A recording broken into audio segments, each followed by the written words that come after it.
آج ہم Lahore high court کے ایک ایسے فیصلے کا جائزہ لے رہے ہیں جو بظاہر تو ایک قتل کا سیدھا سادہ کیس لگتا ہے، ہم لیکن جب عدالت نے اس کی تہیں کھولیں تو انصاف کے کچھ بہت بنیادی اور اہم اصول سامنے آئے۔ جی یہ کیس علی رضا بنام ریاست کے نام سے جانا جاتا ہے اور یہ سزائے موت کے خلاف ایک اپیل تھی۔ تو آج ہم یہی سمجھنے کی کوشش کریں گے کہ عدالت شواہد کو کس خوردبین سے دیکھتی ہے اور کیسے ایک بظاہر مضبوط کیس ریت کی دیوار ثابت ہو سکتا ہے۔ بالکل، اور یہ واضح کرنا ضروری ہے کہ ہمارا یہ سارا تجزیہ صرف عدالتی فیصلے کے شائع شدہ متن پر ہے۔ ہم یہاں صرف اس قانونی استدلال کو سمجھ رہے ہیں جس کی بنیاد پر عدالت نے ایک شخص کی زندگی اور موت کا فیصلہ کیا۔ چلیں تو پھر شروع کرتے ہیں۔ پہلے اس کیس کا پس منظر جان لیتے ہیں۔ جی یہ واقعہ 17 اپریل 2008 کا ہے۔ حافظ آباد میں طاہر مرتضیٰ نامی شخص کا قتل ہوا۔ اور ایف آئی آر ان کے بھائی نے درج کروائی۔ جی مقتول کے بھائی حسن مرتضیٰ نے۔ استغاثہ کی کہانی بہت واضح تھی۔ ان کے مطابق 3 ملزمان علی رضا، مبشر اور ریاض احمد ایک کار میں آئے اور مقتول پر فائرنگ کر دی۔ اور کہانی میں یہ بھی تھا کہ ہر ایک نے 3 گولیاں چلائیں۔ جی کل 9 گولیاں، اور وہ سب کی سب مقتول کے سینے کے بائیں حصے میں لگیں۔ اچھا، اور اس کا کوئی مقصد بھی بتایا گیا تھا؟ ہاں، مقصد بھی واضح تھا، علی رضا کے بھائی کے قتل کا بدلہ۔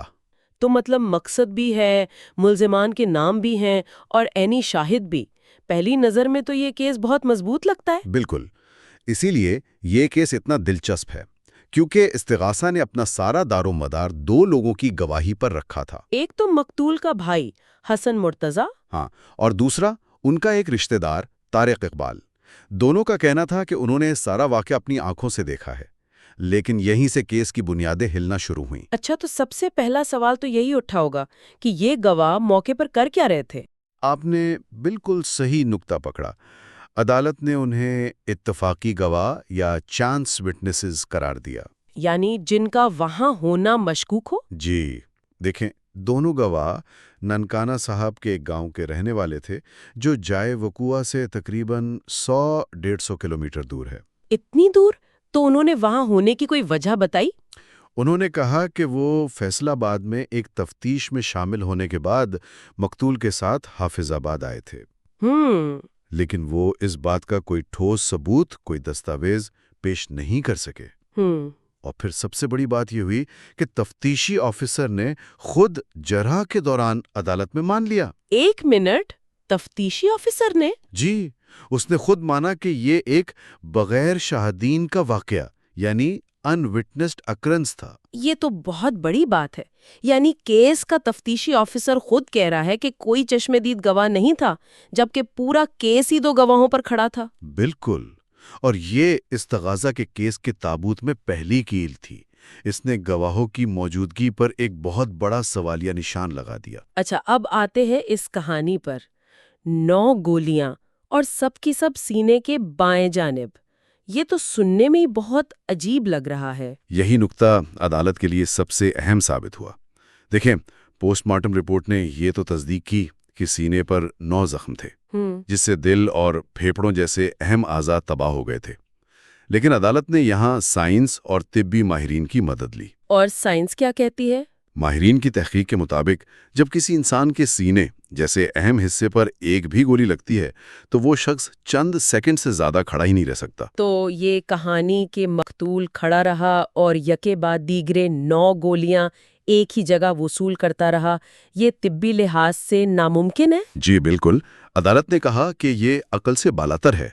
پہلی یا دوسری گولی لگنے کے بعد ہی مقتول کو فوراً گر جانا چاہیے تھا۔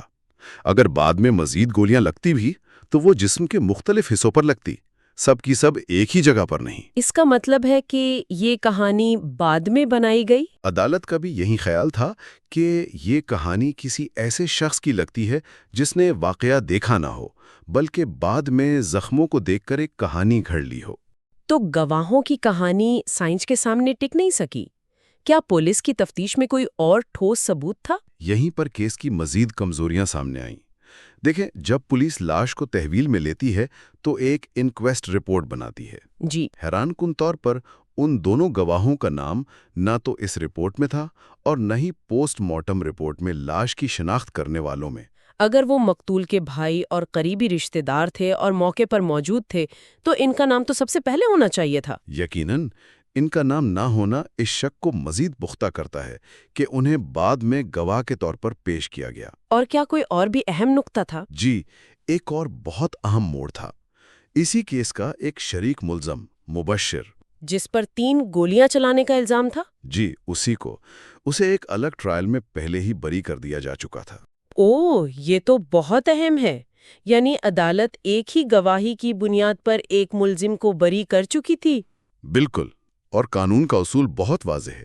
اگر آپ کے گواہ ایک بار ناقابل اعتبار ثابت ہو گئے تو وہ ہمیشہ کے لیے ناقابل اعتبار ہیں۔ مطلب آپ ان کی گواہی کو ایک ملزم کے لیے سچا اور دوسرے کے لیے جھوٹا نہیں مان سکتے؟ جی، جب مبشر کے کیس میں عدالت نے فیصلہ دے دیا کہ یہ گواہ قابل اعتبار نہیں، تو علی رضا کے خلاف انہی گواہوں کی بنیاد پر سزا نہیں دی جا سکتی تھی۔ تو استغاثہ کو کوئی نیا اور آزاد ثبوت لانا پڑتا؟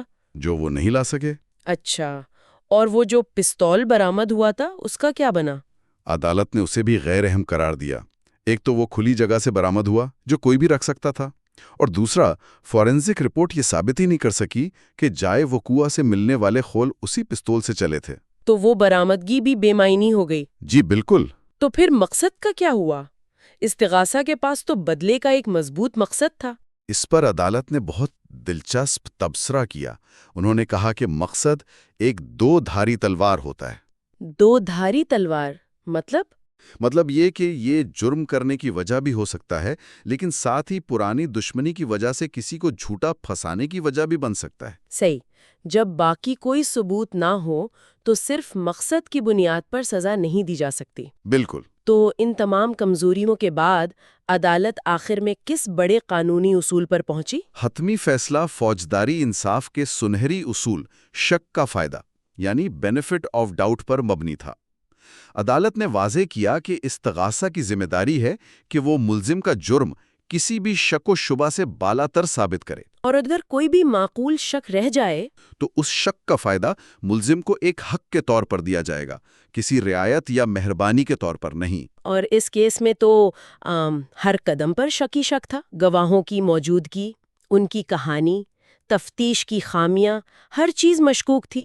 تو خلاصہ یہ ہے کہ لاہور ہائی کورٹ نے علی رضا کی اپیل منظور کی، ٹرائل کورٹ کے فیصلے کو کالعدم قرار دیا اور اسے شک کا فائدہ دیتے ہوئے بری کر دیا۔ جی بالکل، اور یہ فیصلہ صرف ایک شخص کی بریت نہیں بلکہ یہ ہمارے تفتیشی نظام کے لیے ایک آئینہ ہے۔ یہ دکھاتا ہے کہ جب تفتیش صرف کہانی بنانے پر مرکوز ہو، سچائی تلاش کرنے پر نہیں، تو کیس عدالت میں کھڑا نہیں رہ سکتا۔ تو آخر میں سوال یہ نہیں ہے کہ اصل قاتل کون تھا۔ عدالت نے یہ کہا کہ استغاثہ اپنا کیس ثابت نہیں کر سکی۔ جی، یہ کیس ہمیں یہ سوچنے پر مجبور کرتا ہے کہ جب نظام انصاف کے تقاضے پورے کرنے کے لیے ایک ممکنہ مجرم کو چھوڑ دیتا ہے تو کیا یہ نظام کی ناکامی ہے یا اس کی سب سے بڑی طاقت؟ You are watching Legal Gupshup and GK with MD, your source for legal, historical, and breaking news. Don't forget to like, subscribe, and share for more informative content.